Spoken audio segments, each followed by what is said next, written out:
Photodiode जो है एक प्रकार की अर्धचालक युक्ति है। जी सर। और यह अर्धचालक युक्ति क्या है कि यह प्रकाश ऊर्जा को विद्युत ऊर्जा में कन्वर्ट करता है। Same to same solar cell जैसा है।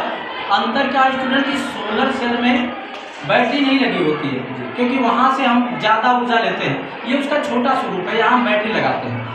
जो स्टूडेंट फोटोडायोड है उसको हमेशा फर्स्ट बायसिंग में रखते हैं, मतलब उपक्रम अवस्था में रखते हैं, रिवर्स बायस में रखते हैं।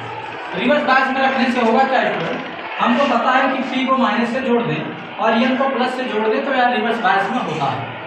अब रिवर्स बायस में होगा क्या कि अवक्षय परत की मोटाई बढ़ जाएगी, क्योंकि P के होल को माइनस खींच लेगा और N के इलेक्ट्रॉन को प्लस खींच लेगा। अवक्षय परत की मोटाई बढ़ने से होगा क्या कि धारा का मान बहुत कम हो जाएगा। तो हमको पता है रिवर्स करंट म्यू एम्पियर के कोड की बहती है, माइक्रोन के कोड की बहती धारा का मान बहुत कम बहेगा। इसका उपयोग क्या है स्टूडेंट कि जब हम इसके संधि पर फोटॉनों का आपतन करवाते हैं तो जो अवक्षय परत में न्यूट्रल मॉलिक्यूल है जो सात संयोजी बंध से बंधे हुए हैं वह सात संयोजी बंध टूट जाते हैं और इलेक्ट्रॉन होल युग्म का, जैसे ये सिलिकॉन है इसके पास 4 इलेक्ट्रॉन वैलेंस शेल में है, जैसे ही फोटॉन आपतित होता है इलेक्ट्रॉन मूव कर जाता है, यहाँ होल उत्पन्न हो जाता है। तो कहने का मतलब है कि फोटॉन के आपतन से इलेक्ट्रॉन होल युग्म का उत्पादन हो जाता है और इस कारण आवेश वाहकों की वृद्धि से धारा के मान में वृद्धि हो जाती है।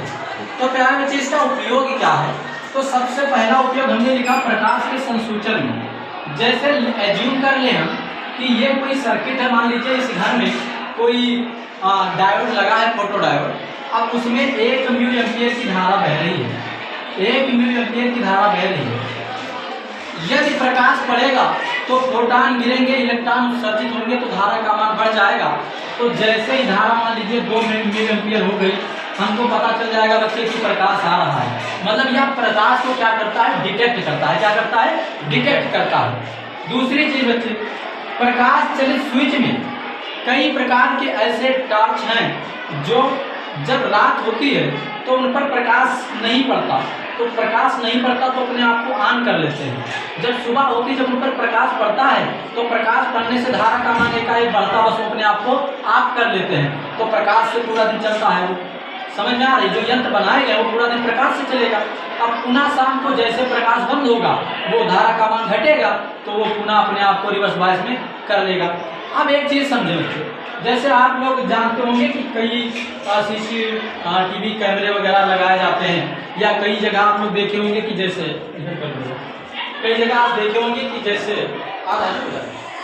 जैसे आप लोग गेट से प्रवेश करते हैं तो ऐसे मशीन टूट बच जाती है, या फिर वो गिन लेता है कि इस गेट से कितने लोग पूरे दिन में आए हैं। तो होता क्या है कि फोटोडायोड नहीं लगा होता स्टूडेंट, और हम जैसे ही जाते हैं तो मान लीजिए उसमें कहीं पहले 1 एम्पियर की धारा, रिज्यूम कर ले, वैसे रिवर्स बायस में 1 एम्पियर की कभी करंट बहती नहीं, म्यू एम्पियर की बहती है, लेकिन यदि रिज्यूम कर ले कि 1 एम्पियर की करंट बह रही थी और जब उस पर प्रकाश पड़ रहा था तो 5 एम्पियर बह रहा था, मतलब टोटल करंट कितना एम्पियर बह रहा था बच्चे, 6 एम्पियर करंट बह रहा था उस सर्किट में।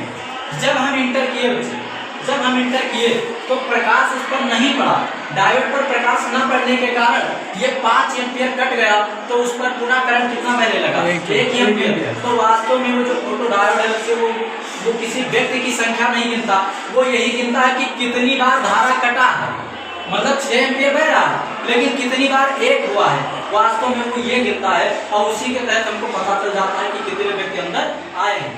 अब इसमें एक लॉजिक और होता है।